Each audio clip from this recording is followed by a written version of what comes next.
Welcome to Tab IAS academy.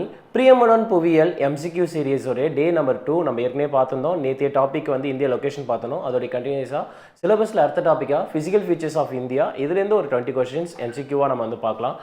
First question, the extent of Himalayas in east west is about. இமயமலையின் கிழக்கு மேற்கு பரவல் அப்படின்னு சொல்லிட்டு வந்து என்ன பண்ணியிருக்காங்கன்னா கேட்டிருக்காங்க. ஓகேவா? ஸோ ஃபர்ஸ்ட் ஆஃப் ஆல் நீங்கள் கமெண்ட் பாக்ஸ் ஓப்பன் பண்ணி வச்சுக்கோங்க. இங்கே நம்ம ஆன்சர் வந்து சொல்கிறதுக்கு முன்னாடி நீங்களும் அப்படியே கமெண்ட்டில் வந்து என்ன பண்ணிட்டு வந்திருக்காங்கன்னா ஒன்றுக்கு ஆப்ஷன் என்ன அப்படிங்கிறத டைப் பண்ணிட்டு வந்துருங்க. ஓகேங்க, இதுக்கான ஆன்சர் வந்து என்னென்னு பார்த்தீங்கன்னா 2500 கிலோமீட்டர் அப்படிங்கிறத சொல்லுவாங்க. அதாவது இந்தியாவில் இமயமலையோடைய அந்த எக்ஸ்டென்ட் நீளம் எவ்வளோ அப்படிங்கிற போல கேட்குறாங்க. நீளம் எவ்வளோ அப்படின்னு பார்த்தீங்கன்னா 2500 கிலோமீட்டர் அப்படிங்கிறதுக்கு சொல்லுவாங்க. அடுத்து அகலத்தை பொறுத்த வரைக்கும் மேற்கில் வந்து ரொம்ப அகலமாக, அதாவது வெஸ்ட்டில் வந்து வித்து வந்து என்னவாக இருக்கும் அப்படின்னு பார்த்தோன்னா ரொம்ப அகலமாக இருக்கும் அப்படிங்கிறது பார்க்குறோம். அதாவது ஜம்மு காஷ்மீர் கிட்ட 500 கிலோமீட்டர் அகலமாகவும் இங்கே அருணாச்சல பிரதேஷ் கிட்ட 200 கிலோமீட்டர் தான் அகலம் அப்படிங்கிற போல வந்து என்ன பண்ணுவாங்கன்னா ஓவராலாக இமயமலை சொல்லுவாங்க. அதுக்கடுத்து இமயமலையுடைய வடிவம் என்ன சொல்லுவாங்க அப்படின்னு பார்த்தோம் அப்படின்னா ஆர்க் வடிவம் அப்படிங்கிறத சொல்லுவாங்க. ஓகேவா? ஆர்க் ஷேப் அப்படிங்கிற போல வடிவத்தை சொல்லுவாங்கன்னு பார்க்குறோம். அடுத்து 150 மில்லியன் வருடங்களுக்கு முன்னாடி உருவானது தான் இமயமலை. இந்தியாவின் மிக இளமையான மலைத்தொடர் எது அப்படின்னு பார்த்தீங்கன்னா இமயமலை அப்படிங்கக்கூடிய தகவல்லாம் கூடுதல் தகவல் அப்படிங்கிறத பார்க்குறோம். The extent of Himalayas in the east west is about. இமயமலையின் கிழக்கு மேற்கு பரவல் எவ்வளோ அப்படின்னா 2500 கிலோமீட்டர் அப்படிங்கிறது பார்க்குறோம். அடுத்தது question number 2, the Pamir knot popularly known as roof of the world. Pamir முடிச்சு உலகின் கூரை என்று அழைக்கப்படுகிறது. ஆமாம், கரெக்டு. அதுக்கடுத்தது Pamir knot connecting link between Himalayas and high ranges of Central Asia. Pamir முடிச்சு மத்திய ஆசியாவின் உயரமான மலைத்தொடரையும் இமயமலையையும் இணைக்கும் பகுதியாக உள்ளது. இதுவும் கரெக்டு தான், எல்லாத்தையுமே வந்து இணைக்கிறாங்கன்னு பார்க்குறோம். From Pamir Himalaya extend eastward in the form of arc shape. இப்போ பார்த்தோம் நம்ம ஹிமாலயாஸ் ஆர்க் ஷேப்பாக இருக்குது. At the same time Himalayas எது கூட இணையறாங்கன்னா பாமீர் கூட இணையறாங்கன்னு பார்க்குறோம். இமயமலை பாமீர் முடிச்சிலிருந்து கீழ் நோக்கி வில் போன்ற வடிவத்தில் அமைந்துள்ளது அப்படிங்கிறது சொல்கிறாங்க. ஸோ இதுவும் கரெக்டு தான். அடுத்து இமாலயா என்ற சொல் சமஸ்கிருத மொழியில் பனி உறைவிடம் என அழைக்கப்படுகிறது. The term Himalaya is derived from Sanskrit mean abode of snow அப்படிங்கிறது சொல்றாங்க. இதுமே கரெக்ட் தான். Okay, listen. அது என்ன பாமீர்? பாமீர் முடிச்சு அப்படின்னு பார்த்தோம்னா இந்த பாமீர் முடிச்சை பொறுத்த வரைக்கும் இங்கே இந்தியாவில் இந்த இடத்துல வந்து இந்த இடத்தோட பேர் என்னன்னு சொல்லுவாங்க அப்படின்னா பாமீர் அப்படிங்கக்கூடிய பேரில் சொல்லுவாங்கன்னு பார்க்குறோம். இந்த இடத்துல என்னவாகும் அப்படின்னா அங்கே காரக்கோரம், அதுக்கடுத்து வந்து என்னன்னு பார்த்து இங்கே கிரேட்டர் ஹிமாலயாஸ், காரக்கோரம் ரேஞ்ச், அதுக்கடுத்து ஹிந்து குஷ், அலை ரேஞ்சஸ், அதுக்கடுத்து சைனாவிலேருந்து குன்லுன் ரேஞ்சஸ், இங்கே டைன் ஷேக் போன்ற சென்ட்ரல் ஏஷியாவோட இம்பார்ட்டன்ட் ரேஞ்சஸும் இந்தியாவிலேருந்து வந்து என்னன்னு பார்த்தோம் அப்படின்னா இந்த ஹிமாலயாஸ் ப்ளஸ் காரக்கோரம் இந்த ரேஞ்சஸும் வந்து என்ன பண்ணுவாங்க அப்படின்னா போய் ஜாயின் பண்ணுவாங்கன்னு பார்க்குறோம். ஹிந்து குஷ், சுலைமான், அதாவது அலை ரேஞ்சஸ் அப்படிங்கிற போல சொல்லுவாங்க இல்லையா. ஸோ அவங்க இந்த பக்கம் குன்லூன், அதுக்கடுத்து வந்து என்னென்னு பார்த்தீங்கன்னா டைன் ஷேக், இந்த போன்ற மலைகள்லாம் வந்து என்ன பண்ணுவாங்க அப்படின்னா ஜாயின் பண்ணுவாங்கன்னு பார்க்குறோம். நிறைய மலைகள் வந்து ஒரு இடத்துல வந்து ஜாயிண்ட் ஆகுது, நிறைய மலைகள் வந்து ஒரு இடத்துல ஜாயிண்ட் ஆகுது. அப்படி இல்லைன்னா ஒரு இடத்துலேருந்து பல மலைகள் வந்து பிரிஞ்சு போகுது அப்படின்னா அந்த இடத்துக்கு பேர் நாட் முடிச்சு அப்படிங்கிற போல சொல்லுவாங்க. அதே போல் இந்தியாவுக்கு மேலே இந்த பிளேஸ் வந்து என்னென்னு பார்த்தோம் அப்படின்னா பாமீர் அப்படின்ட்டு பார்ப்போம். இங்கே நிறைய மலைகள் வந்து ஜாயிண்ட் ஆகிறதால இது என்னன்னு சொல்லுவாங்க அப்படின்னு பார்த்தோம்னா பாமீர் முடிச்சு, பாமீர் நாட் அப்படிங்கிற போல சொல்லப்படும் பார்க்குறோம். ஸோ இதுதான் வந்து என்ன பண்ணியிருக்காங்க அப்படின்னா இங்கே சொல்லியிருக்காங்க. ஒவ்வொரு பாயிண்ட்லையும் நம்ம வந்து பார்த்தோம்.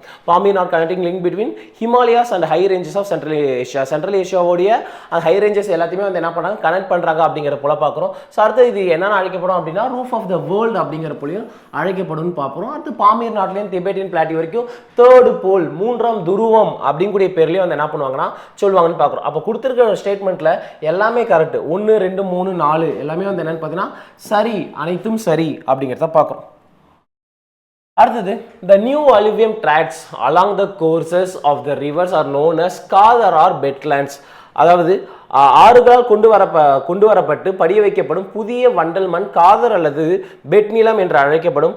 காரணம் மழைக்காலங்களில் ஒவ்வொரு ஆண்டும் புதிய வண்டல் மண் படிவுகள் படிய வைக்கப்படுகின்றன அப்படிங்கிறத சொல்றாங்க. The Kader tracts are enriched by fresh deposits of silt everywhere during the rainy season சொல்றாங்க.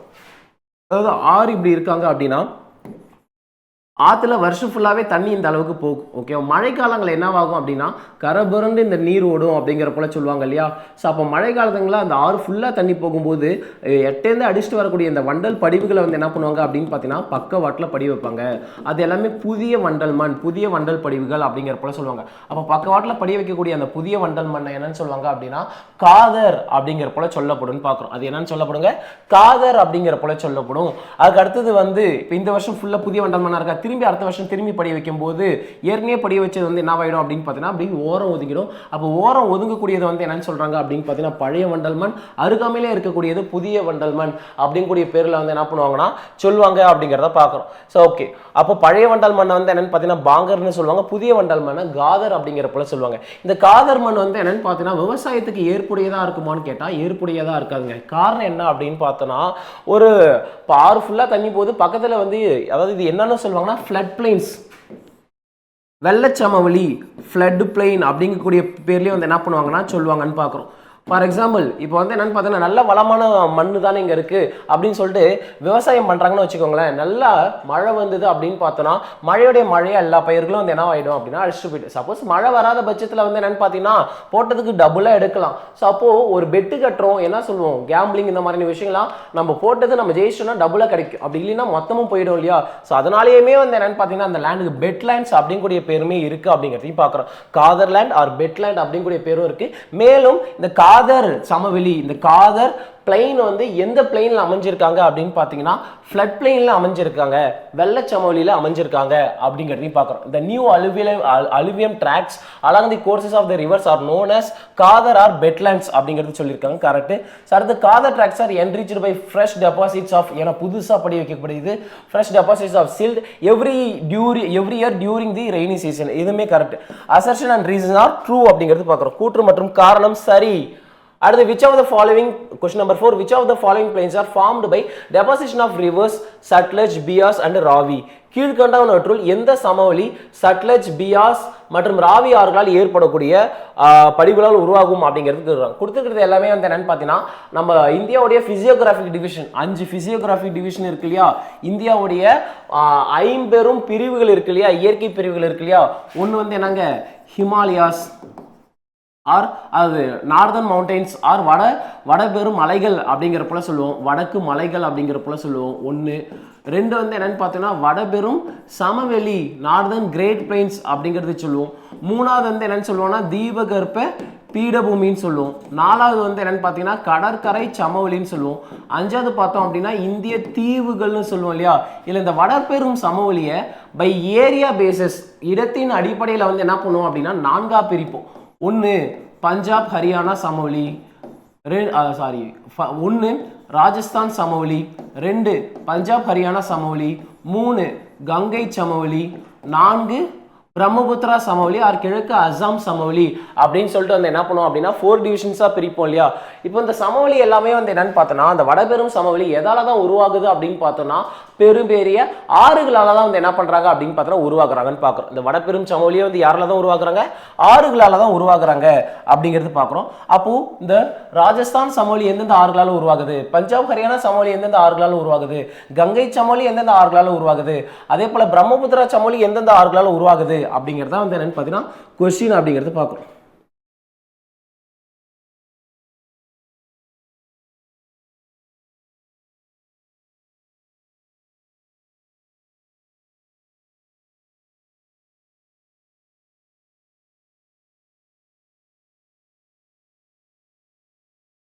Okay guys, listen.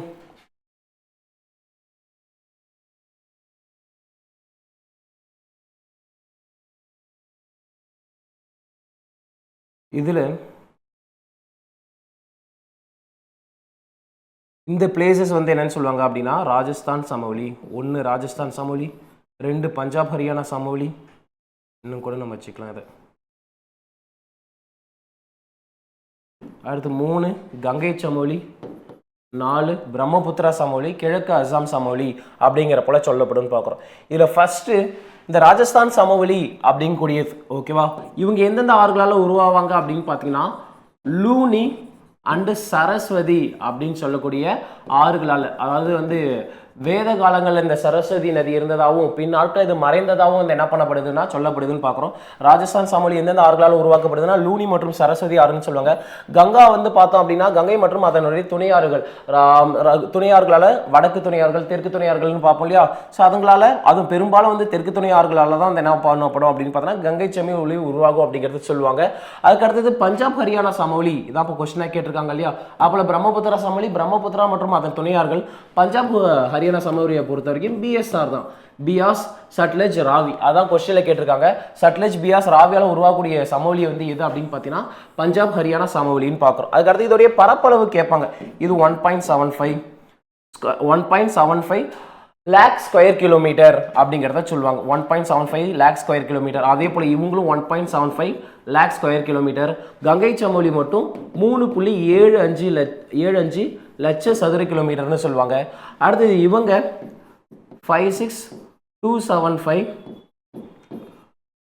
Square kilometre அப்படிங்கிற பொருளாக வந்து என்ன பண்ணப்படும் அப்படின்னு பார்த்தோன்னா சொல்லப்படுது அப்படிங்கிறது பார்க்குறோம். ஸோ அப்போ இவங்களுடைய ஏரியா வந்து என்னென்னு பார்த்தோம் அப்படின்னு பார்த்தோன்னா ரொம்ப ரொம்ப ரொம்ப ரொம்ப முக்கியம் அப்படிங்கிறதையும் வந்து என்ன பண்ணுறோன்னா பார்க்குறோம். ஓகேவா. ஸோ அந்த வகையில் வந்து என்னென்னு பார்த்தோம் அப்படின்னு பார்த்தீங்கன்னா ஏரியாவும் படித்து வச்சுக்கணும், எந்தெந்த ஆறுகளாலையும் உருவாக்கப்படுது அப்படிங்கிற ஒரு விஷயத்தையும் வந்து என்ன பண்ணிக்கணும்னா படித்து வச்சுக்கணும். அப்போ question number 4, which of the following plains are formed by the deposition of rivers Sutlej, Beas and Ravi அப்படிங்கிற ஒரு விஷயம் சொல்லப்படுது. ஸோ இதுக்கான ஆன்சர் வந்து என்னன்னா பஞ்சாப் ஹரியானா சமவெளின்னு பார்க்குறோம். அடுத்தது statement question. Statement 1, Guru Shikhar is the highest peak of Aravalli range. The height of the Guru Shikhar peak is 1722. Aravalli மலைத்தொடரின் மிக உயரமான சிகரம் குரு சிகார்னு சொல்றாங்க. அதுக்கடுத்து குரு சிகார் சிகரத்தின் உயரம் 1722 மீட்டர் அப்படிங்கிற போல சொல்றாங்க. கொடுத்துக்கூடிய ரெண்டு ஸ்டேட்மெண்ட்டுமே வந்து என்னன்னு பார்த்தீங்கன்னா கரெக்ட் தான். ஓகேங்க. அடுத்தது ஆரவல்லி மலைத்தொடர் அப்படிங்கிற போல பார்த்தோம்னா அங்கே ராஜஸ்தான், குஜராத் இந்த விளிம்புலேருந்து வந்து என்னவாகும் அப்படின்னு பார்த்தோம்னா டெல்லி வரைக்குமே வந்து நீண்டு இருக்கும் அப்படிங்கிற போல வந்து என்ன பண்ணப்படும்னா சொல்லப்படும் அப்படிங்கிறது பார்க்குறோம்.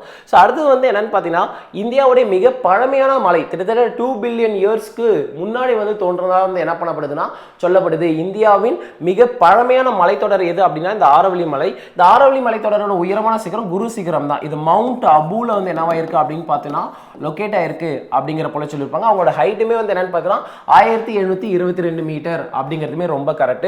இன்னொன்று இந்த ஆரவல்லி மலைத்தொடர் தான் வந்து என்னன்னு பார்த்தோம் அப்படின்னு பார்த்தீங்கன்னா அந்த இந்தியா ராஜஸ்தான்லேயே வந்து என்னன்னு பார்த்தீங்கன்னா 2/3 ஆஃப் தி ரீஜன் வந்து என்னதான் பார்த்தோம்னா பாலைவனம் தான் பார்த்தோம். அப்போ பாலைவனத்திலேருந்து நம்ம நாட்டை வந்து தற்காக்கிறது எது அப்படிங்கிற போல சொல்லுவாங்க அப்படின்னா ஆரவல்லி மலைத்தொடர் அந்த பாலைவனத்துக்கு ஒரு நல்ல ஒரு பேரியரா வந்து என்னவா இருக்குன்னா அமைஞ்சிருக்கு அப்படிங்கிற ஒரு விஷயமும் சொல்லப்படும்.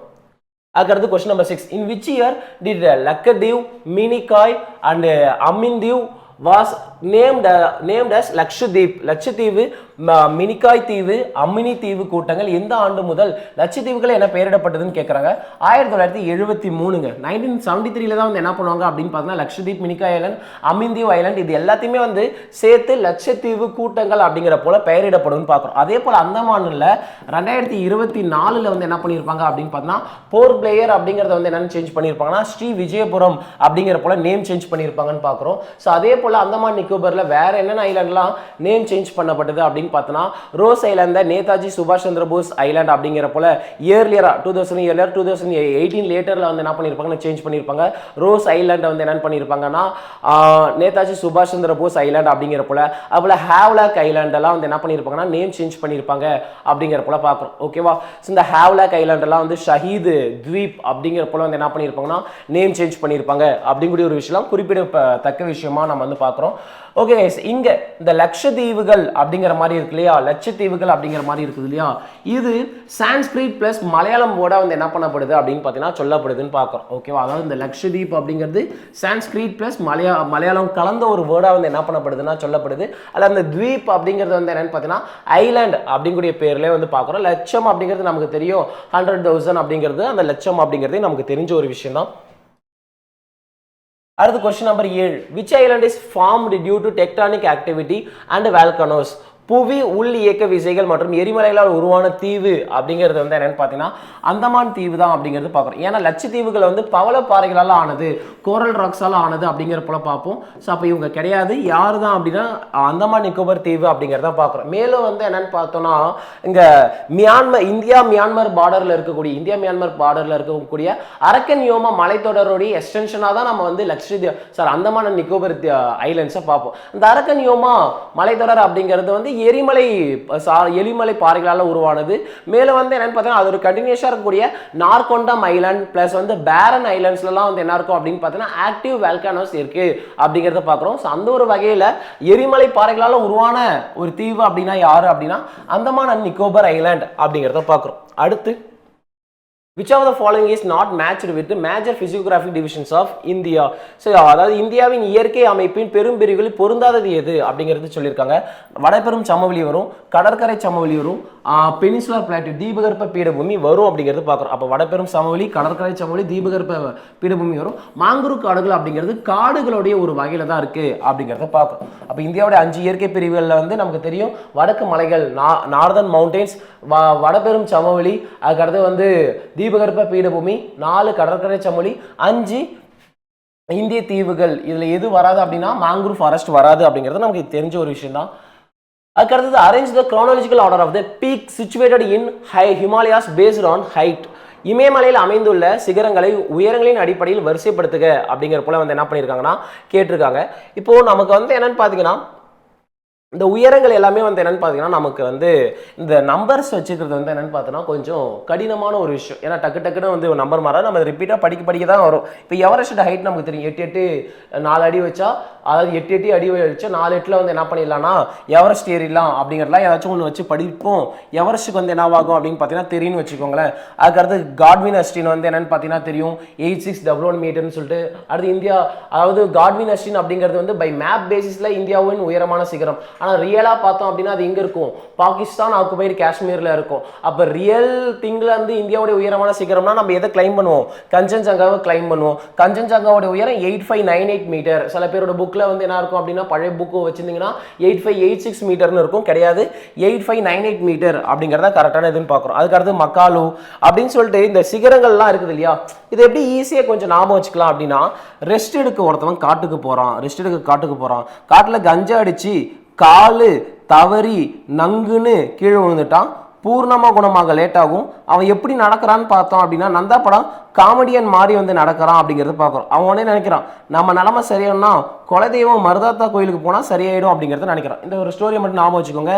ரெஸ்ட் எடுக்க ஒருத்தன் காட்டுக்கு போகிறான், காட்டில் கஞ்சா அடிச்சு காலு தவறி நங்குன்னு கீழே வந்துட்டான். பூர்ணமாக குணமாக லேட் ஆகும். அவன் பார்க்கறதுக்கு எப்படி நடந்தான்? நந்தா படம் காமெடி மாதிரி இருந்தான். நம்ம நிலமை சரியானா குலதெய்வம் மருதாத்தா கோயிலுக்கு போகணும் அப்படிங்கிறத நினைச்சாங்கிறத ஞாபகம் வச்சுக்கோங்க. ஓகேவா? ஸோ மற்றபடி வந்து இந்த ஆர்டரில் நீங்கள் இந்த ஸ்டோரியை மட்டும் ஞாபகம் வச்சுக்கிட்டீங்கனாலே இந்த இது வந்து என்ன பண்ணலாம், ஈஸியாக அடிக்கலான்னு பார்க்குறோம். அதே போல் இங்கே பர்வதமலை அப்படின்னா திருவண்ணாமலைங்கிறது தமிழ்நாட்டில் இருக்குது, தமிழ்நாடு இந்தியாவில் இருக்குது. அப்போ பருவன் 2 இருக்கும் இல்லையா, அதெல்லாம் இந்தியா. நங்க பருவ நம்ச பருவ எங்க இந்தியா ஞாபகம் வச்சுக்கோங்க. அதே போல் இந்த படங்களை ஞாபகம் வச்சுக்கோங்க. காடு படம், காமெடி படம் எங்கே தான் ரிலீஸ் ஆகும்? இந்தியாவில் தான் ரிலீஸ் ஆகும் அப்படிங்கிறத ஞாபகம் வச்சுக்கோங்க. திரும்பி அகைன் படம் ஞாபகம் வச்சுக்கோங்க. இந்த ஜுங்கா படம் எங்கே ரிலீஸு? இந்தியாவில் தான் ரிலீஸு அப்படிங்கிறத பார்க்குறோம். அதே போல் நந்தா படம் எங்கே ரிலீஸு? இந்தியாவில் தான் ரிலீஸ்னு பார்க்குறோம். மிச்சம் எல்லாமே வந்து என்னென்னு பார்த்தீங்கன்னா நேபாள் தான். ஓகேவா?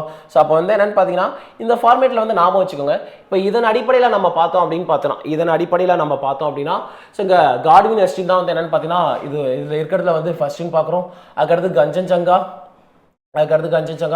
3 2 இது வருதா, 3 2.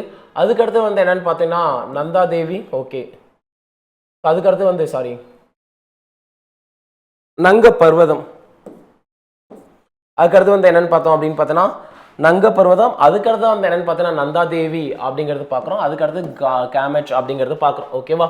ஸோ அப்போ இதை பொறுத்த வரைக்கும் வந்து 32451 அப்படிங்கிறதா வந்து என்னன்னு பார்த்தீங்கன்னா இதுக்கான கரெக்ட் ஆப்ஷன் பார்க்குறோம். 32451 அப்படிங்கிறதா இதுக்கான கரெக்ட் ஆப்ஷன்.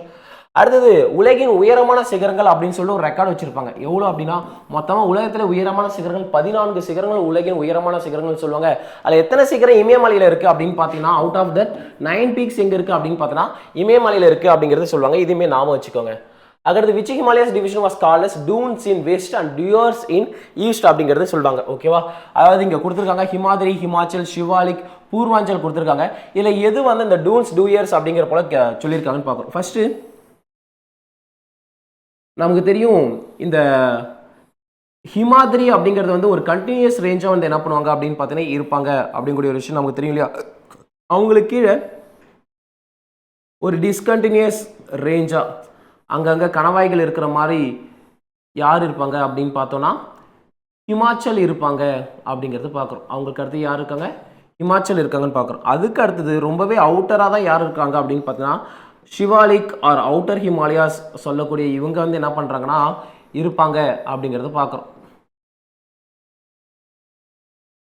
இந்த ஷிவாலிக்கை பொறுத்த வரைக்கும் வந்து என்ன பண்ணுங்க அப்படின்னு பார்த்தீங்கன்னா பாருங்க, இந்த ஷிவாலிக்கை பொறுத்த வரைக்கும் ஷிவாலிக்கும் இங்கே ஹிமாத்ரிக்கும் இது ஹிமாத்ரி ஓகேவா, இது ஹிமாச்சல், இது ஷிவாலிக் மலைத்தொடர், அகிறது ஹிமாச்சல், அகிறது ஹிமாத்ரி அப்படிங்கிறது பார்க்குறோம். இந்த ஹிமாச்சலுக்கும் ஷிவாலிக்கும் இந்த இடைவேளை ரெண்டுத்துக்கும் இருக்கக்கூடிய இந்த இடைவேளை மேற்கு பக்கம் பாருங்க அதிகமாக இருக்கும். அதுவே இந்த பக்கம் கிழக்கு பக்கம் பாருங்க ஈஸ்ட் சைடு பாருங்க என்னவா இருக்கும், குறைவா இருக்கும். அப்போ குறைவா இருக்கக்கூடிய இந்த லாங்கிடியூனல் வேலி ஓகே, குறைவா இருக்கக்கூடிய இந்த பள்ளத்தாக்குடைய பேர் வந்து என்னன்னு பார்த்தீங்கன்னா டூயர்ஸ். அடுத்தது அகலமா இருக்கக்கூடிய இந்த பள்ளத்தாக்குடைய பேர் வந்து என்னன்னு பார்த்தீங்கன்னா டூன்ஸ். இது எங்க அப்படின்னா ஹிமாச்சலுக்கு ஷிவாலிக்கு இடைப்பட்ட பகுதி அப்படிங்கிறத சொல்லுவாங்க. அப்ப மேற்கு பகுதியில் டூன்கள் எனவும் கிழக்கு பகுதியில் டூயர் எனவும் அழைக்கப்படும் இமயமலையின் பிரிவு எது அப்படின்னு பார்த்தீங்கன்னா ஷிவாலிக்கோடையது அப்படிங்கிறது தான் பார்க்குறோம். ஓகேவா, அப்போ இதுக்கான கரெக்ட் ஆன்சர் வந்து என்னன்னு பார்த்தீங்கன்னா ஆப்ஷன் சி அப்படிங்கிறது பார்க்குறோம். ஈவன் இது பேர்லேயே வந்து இந்த டூன்ஸ் பேர்ல ஊர்லாம் இருக்கும், டேராடன் பார்த்துருப்போம் இல்லையா. அடுத்து சூஸ் த இன்கரெக்ட் பேர் இன் த ஃபாலோவிங். கீழ் காண்பவற்றுள் தவறான இணையை வந்து தேர்ந்தெடுக்க சொல்லியிருக்காங்க. Region between the river Mahanadi and Krishna என்ன, அதுபோல வந்து மகாநதிக்கும் கிருஷ்ணா நதிக்கும் இடைப்பட்டது வந்து என்னன்னு சொல்றாங்க அப்படின்னா வட சர்க்கார், நார்தன் சர்க்கார்னு சொல்லியிருக்காங்க. அடுத்து region between the river Krishna and Kaveri Cholamandalam ஓகேவா, சோழமண்டல கடற்கரைன்னு சொல்லியிருக்காங்க. அதுக்கடுத்து northern part of western coast Kanara beach, அதுக்கடுத்து central part of the western coast வந்து கொங்கன் கோஸ்ட் அப்படிங்கிற போல சொல்லியிருக்காங்க. கொடுத்துருக்கக்கூடியதில் இந்த 3 நாளும் தப்பு அப்படிங்கிறது பார்க்கும். நமக்கு தெரியும் கிழக்கு கடற்கரை, அதுக்கடுத்து வந்து என்னன்னு பார்த்தீங்கன்னா மேற்கு கடற்கரை அப்படிங்கக்கூடியது ஓகேவா. இங்கே இந்த பக்கம் மேற்கு கடற்கரையை பார்த்தோம் அப்படின்னு பார்த்தோன்னா இது கொங்கண கடற்கரை, கொங்கன் கோஸ்ட். அதுக்கடுத்து இது கனரா கடற்கரை, அதுக்கடுத்து லாஸ்டா இது இவங்க தான் மலபார் கடற்கரை அப்படிங்கக்கூடிய ஒரு விஷயம் வந்து என்னன்னு பார்த்தீங்கன்னா நமக்கு தெரியும் இல்லையா. கொங்கண கடற்கரை, கனரா கடற்கரை, லாஸ்டா வந்து என்னங்க மலபார் கடற்கரைன்னு பார்ப்போம். இது இந்த பக்கத்தில் இருக்கும். ஆனால் இங்கே என்ன கொடுத்துருக்காங்க, northern part of western coast is கனரான்னு கொடுத்துருக்காங்க. ஆனால் அது என்னது கொங்கன். அதுக்கடுத்து central part of the western coast is Konkan கொடுத்துருக்காங்க. ஆனால் அது என்னது கனரான்னு பார்க்கும். அதே போல் இங்கே இவங்க வந்து என்னன்னு பார்த்தீங்கன்னா சோழமண்டலம்னு சொல்லுவாங்க. அதுக்கடுத்து இங்கே நார்தன் சர்க்கார்னு சொல்லுவாங்க. இன்னொரு இதுக்கு மேலே அதை உட்கல் பிளைன்ஸ் அப்படிங்கிற போலையும் சொல்கிறது உண்டுன்னு பார்க்குறோம். ஒடிசா, மேற்கு வங்கம் அங்கே இருக்கக்கூடிய அதோடைய கடற்கரை பகுதிகள் என்னன்னு சொல்லுவாங்கன்னா உட்கல் சமோலி, உட்கல் பிளைன்ஸ் அப்படிங்கிறத சொல்கிறது உண்டுன்னு பார்க்குறோம். அப்போ 3 நாள் தான் வந்து என்னன்னு பார்த்தீங்கன்னா தவறாக இருக்குது அப்படிங்கிறத பார்க்குறோம். அப்போ ஆப்ஷன் பி. அடுத்து which of the following was not matched with Purvanchal hills. Purvanchal குன்றுகள் என்று அழைக்கப்படும் குன்றுகளில் பொருந்தாதது எது அப்படிங்கிற போல சொல்லியிருக்காங்க. டாஃப்லா அபோர் பொருந்தும், மிஸ்மி மிகிர் பொருந்தும், காசி காரோ ஜெயந்தியா பொருந்தும், அதுக்கடுத்து ஜாஸ்கர் அண்ட் கைலாஷ் பொருந்தாதுன்னு பார்க்குறோம். ஏன்னா இவங்க டிரான்ஸ் இமயமலை அப்படின்னு சொல்லக்கூடிய டிபேத்தியன் இமயமலையில சேர்ந்தவங்கன்னு பார்க்குறோம் ஓகேவா. அதாவது இந்தியாவுடைய இமயமலையை வந்து அதாவது நார்தன் மவுண்டெயின்ஸ்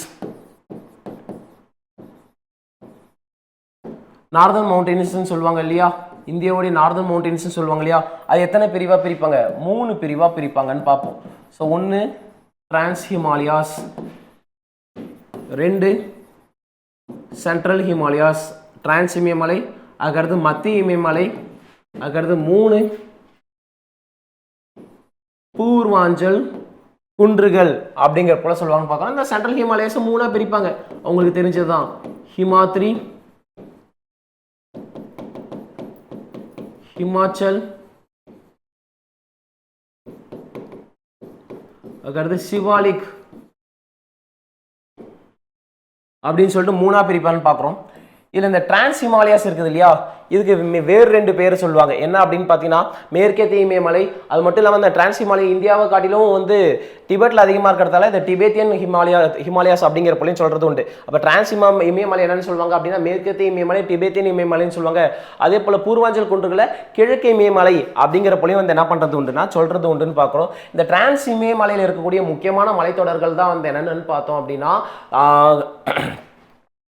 கைலாஷ், லடாக், காரக்கோரம், ஜாஸ்கர் அப்படிங்கிற போல சொல்லுவாங்க. அதில் 2 இங்கே கொடுத்துருக்காங்க. ஜாஸ்கர் மற்றும் கைலாஷ் வந்து என்ன பண்ணியிருக்காங்கன்னா இங்கே கொடுத்துருக்காங்கன்னு பார்க்குறோம். ஓகேவா, டிரான்ஸ் இமயமலையில் இருக்கக்கூடிய முக்கியமான மலைத்தொடர் வந்து என்னன்னு பார்த்தோம்னா கைலாஷ், லடாக், காரக்கோரம், ஜாஸ்கர் அப்படின்னு சொல்லிட்டு 4 முக்கிய மலைத்தொடர்கள் அப்படிங்கிற போல வந்து என்ன பண்ணுவாங்கன்னா சொல்லுவாங்கன்னு பார்க்குறோம். அடுத்து which passes connects Pakistan and Afghanistan. பாகிஸ்தானையும் ஆப்கானிஸ்தானையும் இணைக்கக்கூடிய கணவாய் எது அப்படிங்கிற போல கேட்டிருக்காங்க. கைபர் கணவாய்ங்க, கைபர் பாஸ் அப்படிங்கிறது பார்க்குறோம். ஓகேவா, ஸோ இந்தியாவையும் பாகிஸ்தானையும் இணைக்கக்கூடிய கணவாய் வந்து போலான் கணவாய் அப்படிங்கிற போல சொல்லுவாங்க. இது வந்து என்ன அப்படின்னு பார்த்தீங்கன்னா இந்தியா பாகிஸ்தான் இப்படி ஞாபகம் வச்சுக்கோ. இந்தியாவும் பாகிஸ்தானும் பிரிக்கும் போது வந்து என்னன்னு பார்த்தீங்கன்னா நான் போலன்னு சொல்லிட்டு பாகிஸ்தானில் இருக்கிறவங்க சொல்கிறாங்க, ஞாபகம் வச்சுக்கோங்க. அடுத்து அப்புறம் பிரிச்சுட்டு அங்கே போய் வந்து ஃபீல் பண்ணிட்டு இருக்கும்போது ஆப்கானிஸ்தான் பாகிஸ்தான் கை கொடுத்து சரி பரவாயில்ல நாங்களாம் இருக்கோம் ஃபீல் பண்ணாத அப்படிங்கிற போல வந்து சொல்கிறதா ஞாபகம் வச்சுக்கோங்க. ஓகே, கைபர் கணவாய் அப்படிங்கிறத ஞாபகம் வச்சுக்கோங்க. அதுக்கடுத்து இந்த ஜெலிப்லா கணவாய், ஜோஷிலா கணவாய் அப்படிங்கக்கூடிய ஒரு விஷயம். இந்த ஜெலிப்லா அப்படிங்கிறது வந்து என்னன்னு பார்த்தீங்கன்னா சிக்கிமில் இருக்கு அப்படிங்கிறது சொல்லுவாங்க. அதுக்கடுத்து ஜோஷிலா கணவாய் பை அவர் புக் டேட்டா வந்து என்னன்னு சொல்லுவாங்கன்னா இது ஹிமாச்சல் பிரதேஷ்னு சொல்லுவாங்க. ஆனா இன் ரியல் வந்து இது எங்க இருக்கும் அப்படின்னா ஜம்மு காஷ்மீர்ல இருக்கும் அப்படிங்கறத பாக்குறோம். இதனால நம்ம புக்கை ஃபாலோ பண்றோம் அப்படிங்கறதால ஜோஷிலா கணவாய் ஹிமாச்சல் பிரதேஷ் அப்படிங்கறதை ஃபாலோ பண்ணிட்டு இருக்கோம். அடுத்து choose the correct one about the peninsular plateau. தீபகற்ப பீடபூமி பற்றி கூற்றுகளில் சரியானதை தேர்ந்தெடுக்க சொல்லியிருக்காங்க. It is situated in the north of great northern plains. வடபெரும் சமவெளிக்கு வடக்கு அமைஞ்சிருக்குன்னு சொல்லியிருக்காங்க. தப்பு. வடபெரும் சமவெளிக்கு வடக்கு அமைஞ்சிருக்கிறது வந்து வடக்கு மலைகள் அப்படிங்கிறத பார்ப்போம். அப்போ ஃபர்ஸ்ட் ஒன்று தப்பு. இது approximately covers an area of 12 lakh square kilometre. 12 லட்சம் சதுர கிலோமீட்டர்னு சொல்றாங்க. அதுவும் தப்பு. மொத்தமா 16 லட்சம் சதுர கிலோமீட்டர் வந்து என்ன பண்றாங்க அப்படின்னு பார்த்தீங்கன்னா அவங்க பரப்பளவா வச்சிருக்காங்க அப்படிங்கிறத பார்க்கணும். நாட்டுடைய பரப்பளவு பாதி தீபகற்ப பீடபூமி தான். அதுக்கு அடுத்தது its major part is approximately with an altitude of 6000 metre from sea level. 6000 metre அப்படிங்கிற போல சொல்றாங்க. கிடையாது, 600 மீட்டர்லேருந்து அதிகபட்சம் 900 மீட்டர் அப்படிங்கிற போல சொல்லுவாங்க. ஆனாலுமே இப்போ நம்ம அப்டேட்டட் புக்கில் 600 மீட்டர் அப்படிங்கிறது தான் சராசரியான உயரம் அப்படிங்கிற போல சொல்ல முடியப்படுது. அடுத்து Anamudi is the highest peak of this பிளாட்டியூன்னு சொல்றாங்க. இது வேணா வந்து என்னன்னு பார்த்தீங்கன்னா இது மட்டும் தான் கரெக்ட். ஆனைமுடி அப்படிங்கிறது 2695 மீட்டர், அதாவது 2695 மீட்டர் உயரம் கொண்ட ஆனைமுடி தான் அந்த என்னன்னு பார்த்தீங்கன்னா இதோடைய உயரமான சிகரம் அப்படிங்கிற போல சொல்லுவாங்க. அதே போல தீபகற்ப பீடபூமியில ரொம்ப குறைவான உயரம் குறைவான பகுதி அப்படின்னா குட்டநாடு 3 மீட்டர் மைனஸ்ன்னு சொல்லுவாங்க. ஓகேவா, உயரம் அதிகம்னா ஆனைமுடி, அதே போல உயரம் குறைவு அப்படின்னா வந்து என்னன்னு பார்த்தீங்கன்னா குட்டநாடு அப்படிங்கிற போல சொல்லுவாங்க. ஸோ அந்த குட்டநாடோட உயரம் வந்து என்னன்னு பார்த்தீங்கன்னா 3 மீட்டர் மைனஸ்ன்னு சொல்லப்படுது. அடுத்து கன்சிடர் தி ஃபாலோயிங் ஸ்டேட்மெண்ட். கீழ்காணும் கூற்றுகளை காண்க. The northern part of the west coastal plain is known as Konkan plain and the middle part was known as Kanara coast. இது ஏற்கனவே இப்போ அந்த பாயிண்ட்ல பார்த்தோம் இல்லையா, கரெக்ட் தான். அது மேற்கு கடற்கரையின் வடபகுதி கொங்கண கடற்கரை எனவும் மத்திய பகுதி கனரா கடற்கரை எனவும் அழைக்கப்படுகிறது. கரெக்ட். அடுத்து southern most part of the plain was also known as Malabar coast. இதுவும் அதில் பார்த்தபடி வந்து என்னதான் correct. Which is about 550 kilometre long. ஆமாம், 550 கிலோமீட்டர் வந்து என்னவா இருக்கும் அப்படின்னு பார்த்தீங்கன்னா நீளமா இருக்கும். அடுத்து அகலம் பார்த்தோம் அப்படின்னா 20லேருந்து 100 கிலோமீட்டர்னு சொல்லுவாங்க. இதுவுமே கரெக்ட்னு பார்க்குறோம். அடுத்தது Vembanad lake was the one of the famous lake found in this region. So அதாவது அங்கே இருக்கக்கூடிய முக்கியமான ஏரி வேம்பநாடு ஏரி பகுதியில் உள்ள முக்கியமான ஏரின்னு சொல்றாங்க. இதுவும் கரெக்ட். அப்போ அனைத்தும் சரி, ஆல் ஆர் ட்ரூ அப்படிங்கிறத பார்க்குறோம். அடுத்தது between which of the following 2 states Pulicat lake is situated. Pazhaverkadu ஏரி எந்த 2 மாநிலங்களுக்கு இடையே அமைந்துள்ளது? இது எல்லாருக்குமே ஈஸியாக தெரிஞ்சது தான். தமிழ்நாடு அண்ட் ஆந்திர பிரதேஷ். தமிழ்நாடுக்கும் ஆந்திர பிரதேசத்துக்கு இடையில தான் வந்து என்ன இருக்குன்னா பழவேற்காடு ஏரி இருக்கு அப்படிங்கிறத பார்க்குறோம். ஸோ அது மட்டும் இல்லாமல் ஸ்ரீஹரிகோட்டா தீவு எங்கே இருக்கு, ஸ்ரீஹரிகோட்டா தீவு எங்கே இருக்கு அப்படின்னு பார்த்தோன்னா இந்த பழவேற்காடு ஏரிக்கு நடுவில் தான் இருக்கு அப்படிங்கிற ஒரு விஷயமும் வந்து என்ன பண்ணுறோம்னா பார்க்குறோம். அடுத்த கொஸ்டின் நம்பர் 17 பாருங்க. Where did Kumaon Himalayas is situated. Kumaon இமயமலைகள் எங்கு அமைந்துள்ளது அப்படிங்கிற போல கேட்டிருக்காங்க. இப்போ டக்குன்னு பார்த்துடலாம்.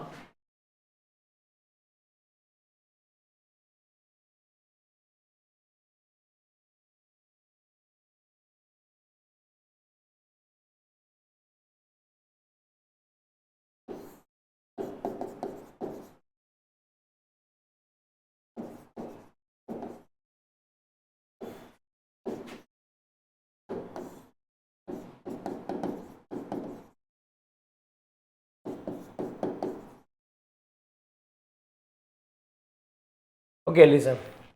குமாவுன் இமயமலை எங்க அமைந்துள்ளது? பொதுவா இது லாங்கிடியூடல் டிவிஷன்ஸ் ஆஃப் ஹிமாலயாஸ் அப்படிங்கிற போல சொல்லுவாங்க. இமயமலையின் தீர்க்கத்தின் அடிப்படையிலான பிரிவுகள் அப்படிங்கிற போல சொல்லப்படும். ஒவ்வொரு ஆற்றுக்கு குறுக்கே இருக்கக்கூடிய இந்த இமயமலை தொகுப்புகளை அவருடைய தீர்க்கத்தின் அடிப்படையில் இது ஒரு இமயமலை, இது ஒரு இமயமலை, இது ஒரு இமயமலைன்னு சொல்லுவாங்க.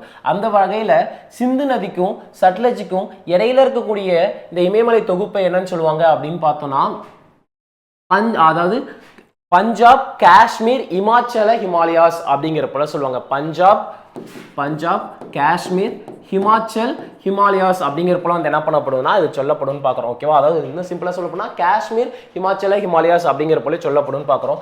அதில் சட்லஜுக்கும் காலிக்கும் இடையில இருக்கக்கூடியது தான் வந்து என்னன்னு சொல்லுவாங்கன்னா குமாவுன் ஹிமாலயாஸ், குமாவுன் இமயமலை அப்படிங்கிற போல சொல்லுவாங்கன்னு பார்க்குறோம். அடுத்து காலிக்கும் திஸ்தாவுக்கும் இடையில இருக்கக்கூடியது என்னன்னு சொல்லுவாங்க அப்படின்னு பார்த்தீங்கன்னா சென்ட்ரல் நேபாள் ஹிமாலயாஸ்ன்னு சொல்றாங்க, மத்திய நேபாள இமயமலைன்னு சொல்லுவாங்க. அதே போல திஸ்தாவுக்கும் திகாவுக்கும் இருக்கக்கூடியது என்னன்னு சொல்லுவாங்க அப்படின்னு பார்த்தோம்னா ஈஸ்ட் அஸ்ஸாம் ஹிமாலயாஸ் அப்படிங்கிற போல சொல்லப்படும் பார்க்குறோம். ஓகேவா? இங்க என்ன கேட்டிருக்காங்க, குமாவுன் ஹிமாலயாஸ் எங்கெங்க அமைஞ்சிருக்குன்னு கேட்டிருக்காங்க. சட்லஜும் காலிக்கும் இடையில. ஓகேவா? ஆப்ஷன்ல பாருங்க, ஆப்ஷன் பி சட்லஜுக்கும் காலிக்கும் நதிகளுக்கும் இடையில இருக்கக்கூடியதான் வந்து என்னன்னு பார்த்தீங்கன்னா குமாவுன் இமயமலை அப்படிங்கிறத பார்க்குறோம். அடுத்தது question number 18. which of the following is incorrect about the hill station that situated in Himachal ranges? Himachal மலைத்தொடரில் அமைந்துள்ள கோடை வழி வாழ்விடங்களில் தவறானது எது அப்படிங்கிறது கேட்டிருக்காங்க. பொதுவாக வந்து என்னன்னு பார்த்தீங்கன்னா ஹிமாச்சலோடைய முக்கியமான ஒரு விஷயம்னு பார்த்தா அதோடைய பாறைகள் வந்து கேட்பாங்க. இம்பார்ட்டன்ட் ராக்ஸ் வந்து ஹிமாச்சல் என்னென்ன இருக்கு அப்படிங்கிறது நீங்கள் ஈஸியாக ஞாபகம் வச்சுக்கலாம். வேமாசு பாறை அப்படிங்கிறத ஞாபகம் வச்சுக்கலாம். ஓகேவா? அதாவது மாசு வெண்கர் பாறை, மாக்கல் அல்லது மணற்பாறை, சுண்ணாம்புக்கல், இதெல்லாம் வந்து அங்கே இருக்கக்கூடிய ஹிமாச்சலில் இருக்கக்கூடிய முக்கியமான பாறைகள். வேமாசு பாறை ஞாபகம் வச்சேன், வெண்கர் பாறை, மாக்கல் அல்லது மணற்பாறை, அதுக்கடுத்து மண்பாறை, அதுக்கடுத்து சுண்ணாம்புக்கல் அப்படிங்கிற போல ஞாபகம் வச்சுக்கலாம். ஓகேவா? அதே போல வந்து என்னன்னு பார்த்தீங்கன்னா விச் ஆஃப் த ஃபாலோ, அதாவது அங்கே இருக்கக்கூடிய இம்பார்ட்டன்ட் ஹில் ஸ்டேஷன்ஸ் அப்படிங்கிற போல பார்த்தோன்னா ஷிம்லா, முசோரி, ராணிகேட், நைனிதால், அதுக்கடுத்தது மார்தானம், அது வந்து டார்ஜிலிங் அப்படிங்கக்கூடிய ஒரு விஷயம்லாம் வந்து என்னன்னு பார்த்தீங்கன்னா அங்கே இருக்கக்கூடிய முக்கியமான ஹில் ஸ்டேஷன்ஸாக பார்ப்பாங்க. ஷிம்லா, ராணிகேட், முசூரி, டார்ஜிலிங், அல்மோரா, இதெல்லாமே அங்கே இருக்கக்கூடிய முக்கியமான ஹில் ஸ்டேஷன் சொல்லுவாங்க. அப்போ இந்த ஜெயந்தியா அப்படிங்கிறது வந்து பூர்வாஞ்சல் ஹில்ஸில் பார்ப்போம் இல்லையா, மேகாலயாவில் காரோ, காசி, ஜெயந்தியா அப்படிங்கக்கூடியது. அப்போ அது பூர்வாஞ்சலோடைய குன்றுகளாக இங்கே பார்க்குறோம். அப்போ அதுதான் இங்கே என்னவா இருக்குன்னா தவறாக பொருந்தி இருக்கு அப்படிங்கிறத பார்க்குறோம். அடுத்த question number 19. Choose the incorrect statement about Himadri or greater Himalayas. இமாதிரி அல்லது பெரிய இமயமலை பற்றிய தவறானதை வந்து என்ன பண்ண சொல்லியிருக்காங்கன்னா தேர்ந்தெடுக்க சொல்லியிருக்காங்கன்னு பார்க்குறோம். இட்ஸ் ஆல்டிடியூட் இஸ் அபவுட் 6500 மீட்டர்னு சொல்லியிருக்காங்க. 6500 மீட்டர்னு சொல்லியிருக்காங்க. தப்பு. இதோடைய சராசரி உயரம் நமக்கு தெரியும் 6000 மீட்டர்னு தெரியும். ஓகேவா? அதுக்கடுத்தது it underwent more physical weathering then other mountains. அதாவது மற்ற மலைகளை விட இது அதிக பௌதிக செறிவாக அடைகிறது அப்படிங்கிற போல வந்து என்ன பண்ணுறாங்கன்னா சொல்கிறாங்க. பிசிக்கல் வெதரிங் அப்படிங்கிறது ரொம்ப ரொம்ப லெஸ்ஸான ஒரு இதுதான் அங்கே இருக்கும். இங்கே மலைச்சிதைவு அப்படிங்கிறது வந்து ரொம்ப அதிகமாக இருக்காது, பௌதிக சிதைவாகவே இருக்கும் அப்படிங்கிறது பார்க்குறோம். எப்படி இருக்கும் அப்படியே இருக்கும் அப்படிங்கிறது பார்க்குறோம். அதுக்கான காரணம் இதோடைய சராசரி உயரம் வந்து என்னன்னு பார்த்தோம் அப்படின்னா 6000 மீட்டர் அப்படிங்கிறது பார்த்துருக்கோம் நம்ம. அதாவது கிரேட்டர் ஹிமாலயாஸோடைய ஆவரேஜ் ஹைட் வந்து என்னன்னு பார்த்தீங்கன்னா 6000 மீட்டர். அப்போ இதெல்லாம் வந்து என்னவே ஆகாதுன்னா கரையவே கரையாது, எதுவுமே மாறாதுன்னு பார்க்கலாம். காரணம் என்ன அப்படின்னா இந்த மண்ணரிப்பு அந்த மாதிரியான விஷயங்கள்லாம் மழை பெஞ்சாதானே நடக்கும். மழை தரக்கூடிய மேகங்கள் வந்து எவ்வளோ உயரத்தில் இருக்கும் அப்படின்னா 3500லேருந்து, அதாவது 3500 அப்படிங்கிறது வந்து என்னன்னு பார்த்தீங்கன்னா ஆவரேஜ். இன்னும் ரொம்ப போனோம்னா 4000 அப்படிங்கிற போல சொல்லுவாங்க. ஆனால் அது அந்த அளவுக்கு மழை தராதுன்னு பார்க்குறோம். ஓகேவா? அப்போ இந்த 3500க்குள்ள தான் வந்து என்னன்னு பார்த்தீங்கன்னா மழை பொழிவு அதிகமாக தரக்கூடிய மேகங்கள் கிரியேட் ஆகும். ஆனால் இவங்களுடைய சராசரி உயரம் பாருங்க 6000 மீட்டர். நம்ம எவரெஸ்ட்லாம் பார்த்தோம் 8848 மீட்டர்னு பார்க்குறோம். அப்போ மழை எப்பயுமே இப்படி கீழே தானே பெய்யும். அப்போ மழை தரக்கூடிய மேகங்களுக்கும் மேலே என்ன பண்ணுறாங்கன்னா இந்த மலைத்தொடர்களாக இருக்காங்க. அதனால அங்கே வந்து என்னென்னு பார்த்தீங்கன்னா அந்த ஃபிசிக்கல் வெதரிங் அப்படிங்கிறது வந்து என்னென்னு பார்த்தோன்னா மற்ற மலைகள்லாம் ரொம்பவே அதிகமாக இருக்கும். இங்கே அந்த அளவுக்கு வந்து என்னென்னு பார்த்தோன்னா சாய்ஸஸ் இல்லை அப்படிங்கிறத பார்க்குறோம். அடுத்து glaciers such as Gangotri, Siachen are produced. Gangotri, Siachen போன்ற பனியாறுகள் வந்து இங்கே தான் உற்பத்தி ஆகிறாங்கன்னு சொல்கிறாங்க. கங்கோத்ரி, ஷியாச்சின், பல்தோரா ஸோ போன்ற பனியாறுகள் வந்து என்ன பண்ணுறாங்க அப்படின்னா கிரேட்டர் ஹிமாலயஸ்ல தான் உற்பத்தி ஆகிறாங்கன்னு பார்க்குறோம். ஸோ அது மட்டும் இல்லாமல் அதிக உயரம் கொண்டுள்ள சிகரங்கள் நம்ம இந்த கஞ்சன்ஜங்கா பார்த்தோம் இல்லையா, அந்த மாதிரியான உயரமான சிகரங்களும் வந்து எங்கே இருக்குது அப்படின்னு பார்த்தீங்கன்னா ஹிமாதிரியில் அதிகம் காணப்படுது அப்படிங்கிறத பார்க்குறோம். It is a continuous mountain range. ஏற்கனவே இதை நம்ம பார்த்தோம். இது தொடர்ச்சியான மலைத்தொடர் ஆகும் அப்படிங்கிறது. அப்போ கொடுத்துருக்கிறதுல ஸ்டேட்மெண்ட் ஒன்று தான் வந்து என்ன இருக்குன்னா தவறாக பொருந்தி இருக்குன்னு பார்க்குறோம். அடுத்து question number 20. Choose the correct statement. சரியான கூற்றை தேர்ந்தெடுக்க சொல்லியிருக்காங்க. The islands of Andaman and Nicobar are largely tectonic and volcanic origin. Andaman Nicobar தீவுகள் புவி உள் இயக்க விசைகள் மற்றும் எரிமலைகளால் ஆனது. இது கரெக்டான ஒரு விஷயம் தான். நம்ம ஏற்கனவே பார்த்தோம் அந்தமான் நிக்கோபர் அப்படிங்கக்கூடிய ஒரு விஷயம் வந்து இந்த அரக்கன் யோமாவு மலைத்தொடருடைய எக்ஸ்டென்ஷனாக தான் வந்து என்ன பண்ணப்படுதுன்னா சொல்லப்படுதுன்னு பார்த்தோம்.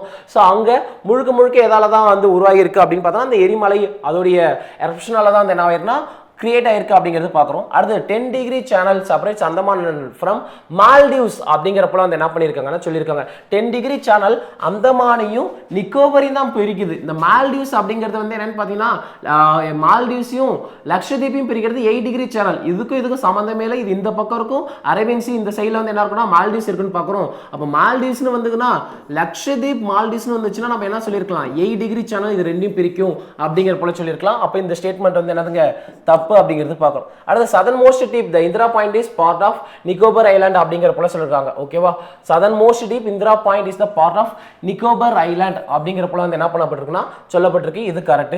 அடுத்து India's only active volcano found in Barren island இன் லக்ஷதீப்னு கொடுத்துருக்காங்க பாருங்க. இது வரைக்கும் கரெக்ட், பேரன் ஐலாண்ட் வரைக்கும் கரெக்ட். ஆனால் என்னன்னு கொடுத்துருக்காங்க லக்ஷதீப் அப்படிங்கிற போல சொல்லியிருக்காங்கன்னு பார்க்குறோம். அப்போ கொடுத்துருக்கிறதுல 1, 3 தான் வந்து என்னன்னு பார்த்தீங்கன்னா கரெக்ட்னு பார்க்குறோம், மிச்சதெல்லாம் ஃபால்ஸ்னு பார்க்குறோம். ஓகேவா, India's only active volcano found in Barren island. ஆனால் என்னன்னு சொல்லிருக்காங்க அந்தமான் நிக்கோபர்னு சொல்ல லக்ஷதீப்னு கொடுத்துருக்காங்க.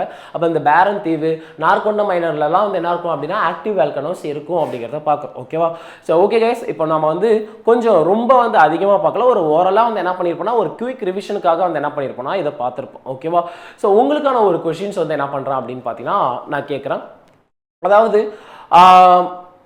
இந்த சிலிக்கா லேக், அதுக்கடுத்து வந்து என்னன்னு பார்த்தீங்கன்னா கொல்லேரு லேக், இது எந்த கடற்கரையில் அமைஞ்சிருக்கு, கிழக்கு கடற்கரையா மேற்கு கடற்கரையா, அடுத்து அது எந்த மாநிலத்தில் அமைஞ்சிருக்கு அப்படிங்கக்கூடிய ஒரு விஷயத்த கமெண்ட்ல போடுங்க. ஸோ தேங்க்ஸ் ஃபார் வாட்சிங். ஸோ இன்னொரு கிரேட் செஷனில் வந்து என்ன பண்ணுறேன் அப்படின்னா உங்களை வந்து மீட் பண்ணுறேன். Thank you all.